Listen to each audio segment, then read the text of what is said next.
E aí, Evil Crew? As câmeras CFTV às vezes capturam incidentes chocantes e inesperados.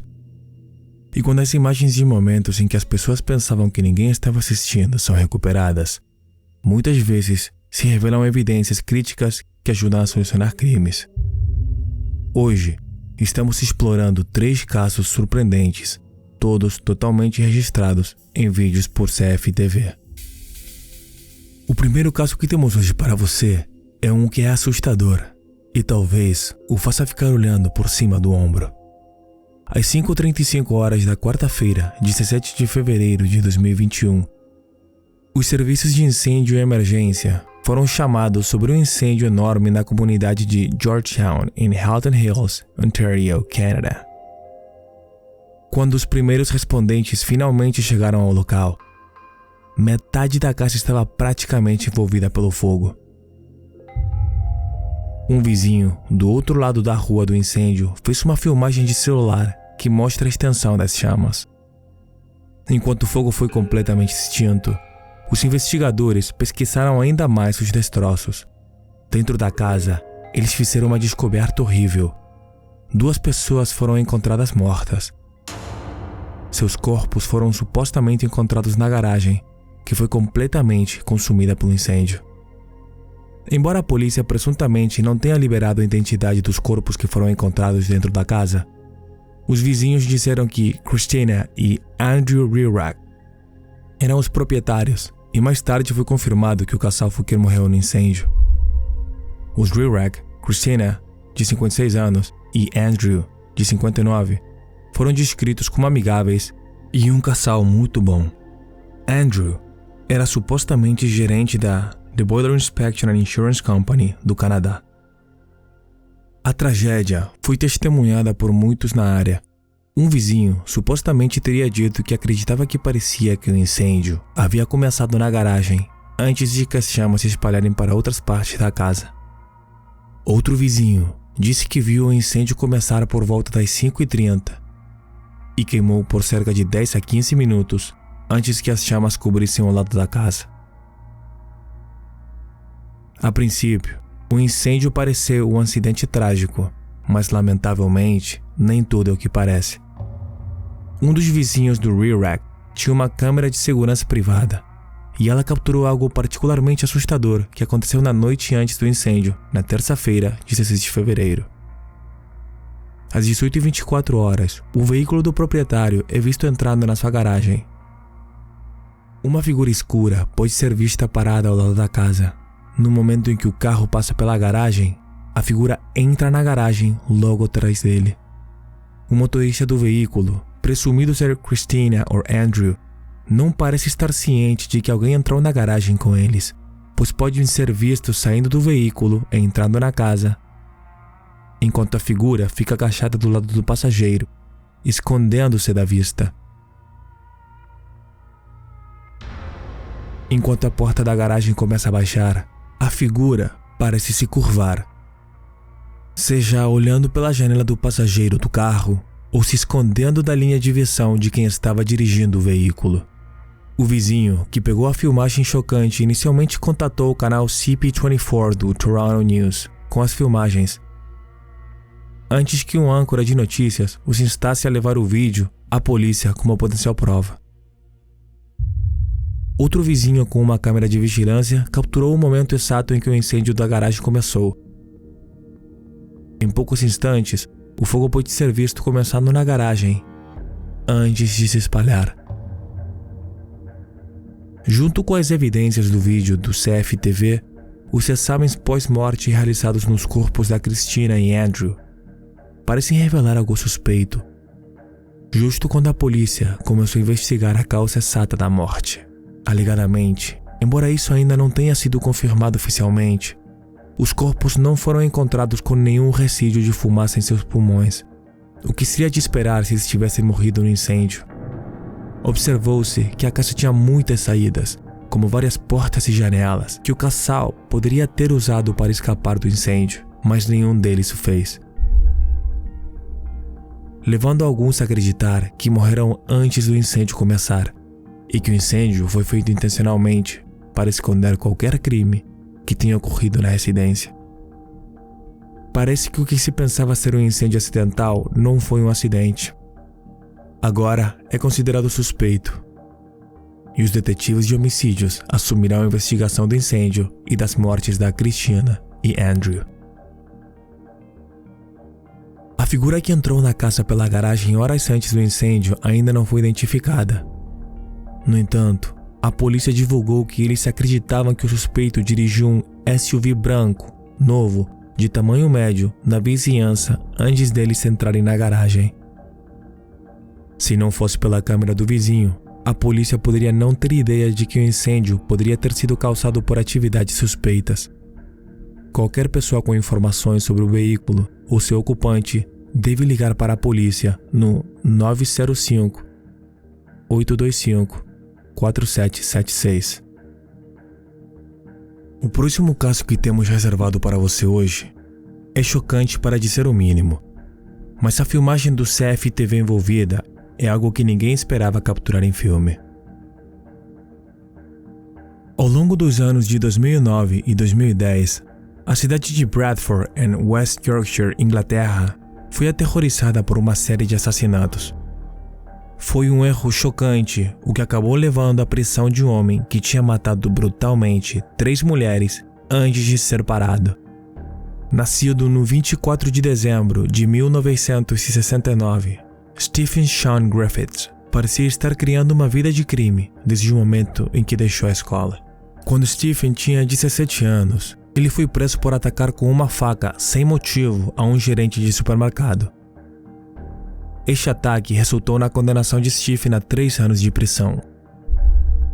Enquanto estava lá, ele disse a seus psiquiatras que acreditava que acabaria se tornando um assassino. Stephen foi diagnosticado como um psicópata esquizoide, uma condição que inclui falta de interesse em socialização, apatia e distanciamento. Embora os psiquiatras tenham alertado que seu comportamento e fantasias os levaram a acreditar que Stephen se tornaria um assassino em série, ele foi liberado enquanto acabou essa sentença. Antes de Stephen começar sua onda de assassinatos, ele foi mais uma vez preso 5 anos após sua primeira prisão, por segurar uma faca contra a garganta de uma garota. Ele então cumpriu mais 2 anos de prisão. No entanto, Stephen não estava satisfeito com esses pequenos momentos de violência e ansiava por algo muito mais cruel. Em 2009, Stephen foi admitido na Universidade de Bradford para um programa de doutorado, onde se concentrou em estudos de homicídio, uma escolha que se tornou chocantemente irônica mais tarde. Foi nesse programa que ele parecia se entregar à sua obsessão por assassinos em série, e os estudou em tempo integral, enfocando as diferenças entre os homicídios no século XIX em comparação com os assassinatos mais contemporâneos. Em 22 de junho de 2009, algo levou Stephen a levar seus crimes ao próximo nível, e ele se fixou em uma mulher chamada Susan Rushworth. Susan, de 43 anos, desceu de ônibus em Bradford e posteriormente desapareceu. Ela era conhecida por ser uma prostituta, o que foi o que levou Stephen a buscá-la, já que ele estava procurando especificamente por mulheres vulneráveis. Stephen matou a Susan usando uma besta, antes de começar a desmembrá-la em uma banheira. Ele então se desfez de seus restos mortais. A sede de sangue do Stephen tinha sido satisfeita no momento, mas menos de um ano depois ele atacou novamente. Desta vez, no 26 de abril de 2010, Stephen seguiu a Shelley Armitage, de 31 anos, outra mulher que trabalhava na prostituição. Ele a matou com uma besta e cortou seu corpo em pedaços da mesma forma que fez com Susan. Ele então colocou os pedaços do corpo dela em sacos de lixo e os carregou em transporte público, para poder despejar seus restos mortais no rio Aire. Aparentemente, a polícia tinha conhecimento da existência do Stephen e até o estavam observando suficientemente perto como para tirar as armas de casa dele. Quando eles testemunharam o Stephen lendo livros que descreviam o desmembramento, a polícia entrou em contato com a associação habitacional onde ele morava, como se antecipando ao que aconteceria a seguir. Um novo sistema de CFTV foi instalado na área para acompanhar melhor o comportamento do Stephen. Com um gosto agora insaciável para matar, Stephen atacou novamente no 21 de maio de 2010. No entanto, ele estava se sentindo mais confiante desta vez e levou seus crimes ainda mais longe com sua terceira vítima. Stephen sequestrou Suzanne Blair Myers, de 36 anos, e a levou de volta para seu próprio apartamento. Stephen manteve a Suzanne ali com ele por 2 dias, e embora se sentisse invencível por não ter sido pego por seus outros crimes, tudo estava prestes a dar errado. Em algum momento de seu cativeiro, Suzanne viu uma oportunidade de escapar e aproveitou. Saindo do seu apartamento, Suzanne correu para salvar sua vida, com Stephen perseguindo-a com raiva. Infelizmente para Suzanne, Stephen agarrou sua besta ao sair pela porta e atirou nela. Stephen, mais uma vez, se sentiu presunçoso por ter escapado com seu crime horrível. Mas logo depois de matar a Suzanne, ele olhou para cima e viu que a câmera do CFTV no corredor do seu apartamento tinha uma luz vermelha piscando, o que significa que estava gravando.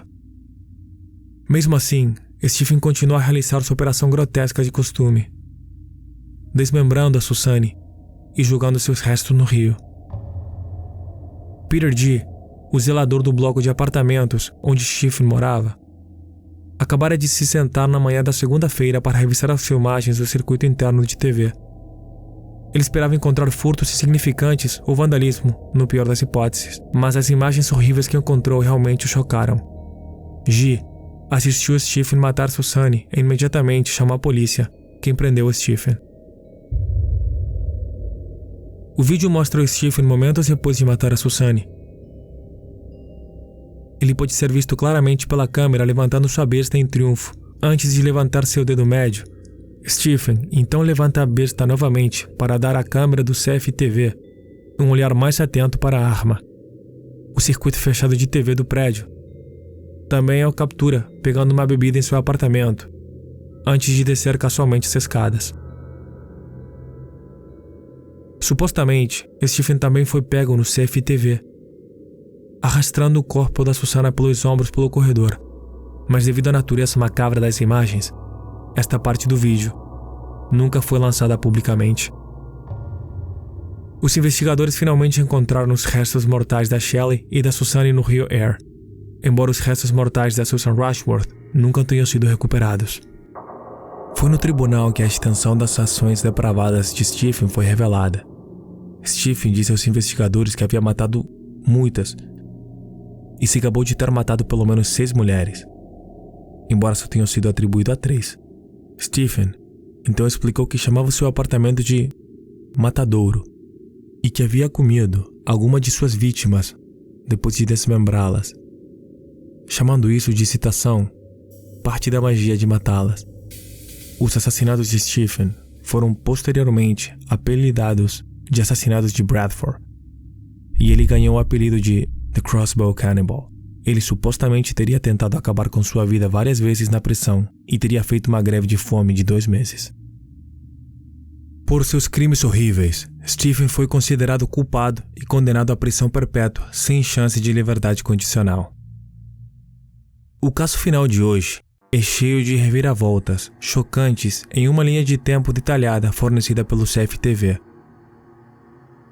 Hannah Elizabeth Graham nasceu em 25 de fevereiro de 1996 em Berkshire, Inglaterra. Durante os anos de escola, Hannah se tornou conhecida como uma atleta talentosa, ao mesmo tempo em que mantinha nota 10 em seus estudos.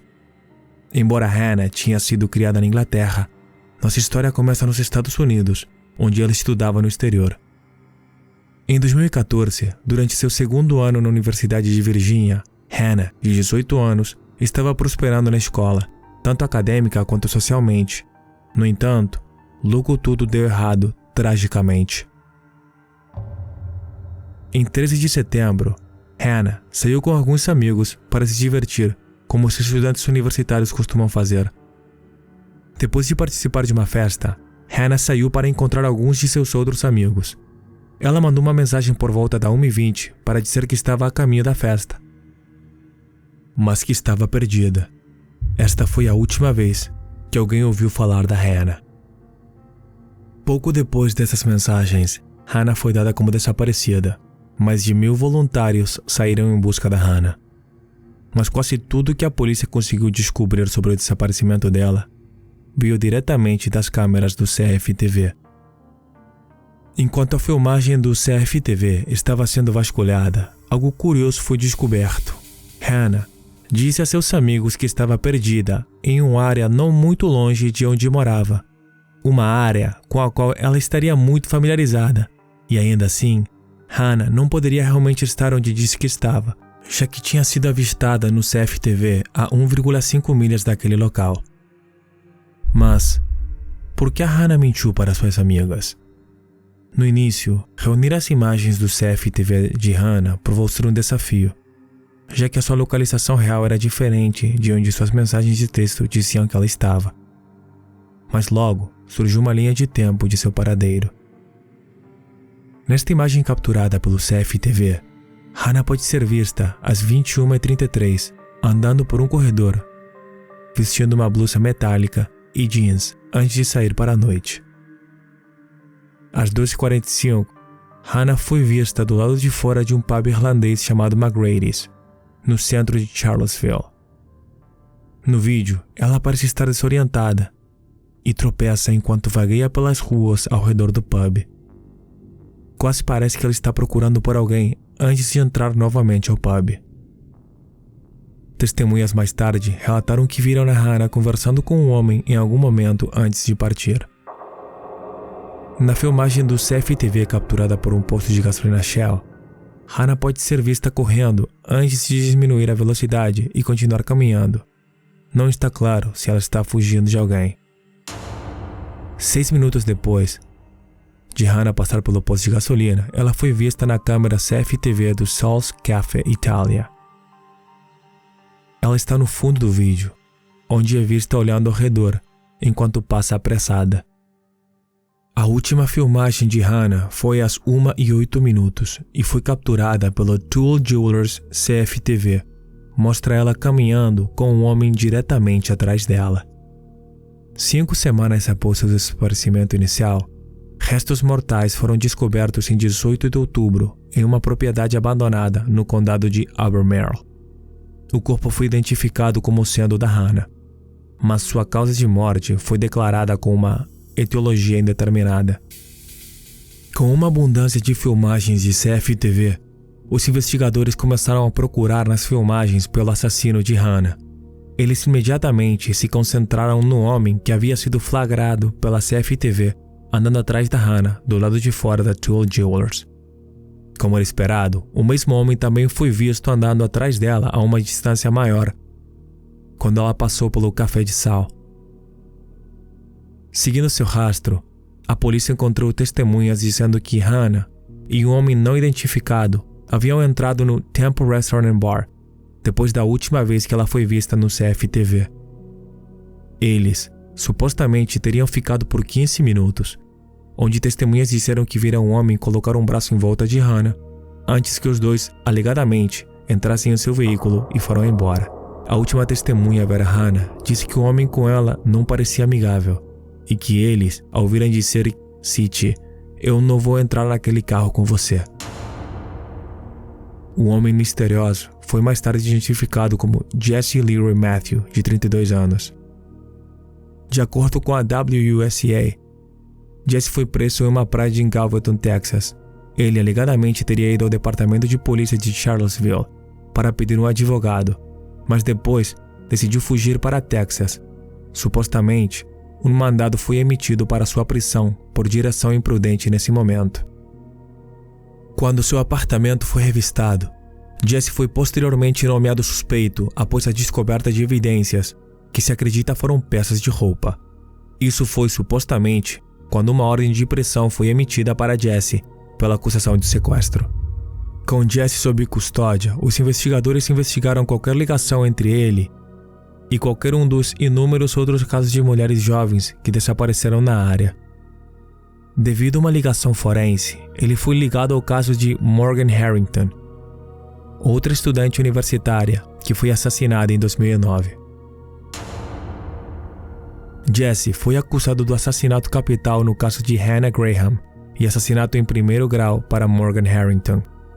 ele foi considerado culpado por ambos e está cumprindo prisão perpétua com 3 penas adicionais de prisão perpétua, e também foi conectado a um assalto em 2005 no condado de Fairfax.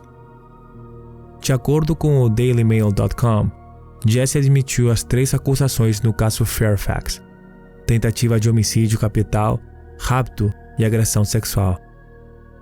A vítima, neste caso, supostamente teria voado de volta da Índia para testemunhar e disse aos jurados que seu agressor a agarrou perto da porta de sua casa, a levou para uma área escura, arrancou suas roupas e a atacou. A família de Jesse continua a apoiá-lo, até mesmo alegando que ele nunca faria algo assim.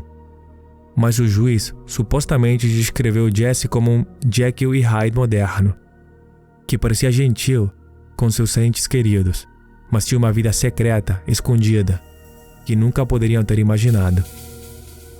Outros casos ainda estão sendo investigados para ver se Jesse pode ser responsável por mais crimes. Para 2 desses casos, a filmagem captada pelo CFTV provou ser crítica para capturar as evidências necessárias para identificar os perpetradores. E não temos dúvidas de que, no caso de incêndio na casa do Rirac, a filmagem ali provará ser crucial em pegar quem começou o fogo e possivelmente também matou os Rirac.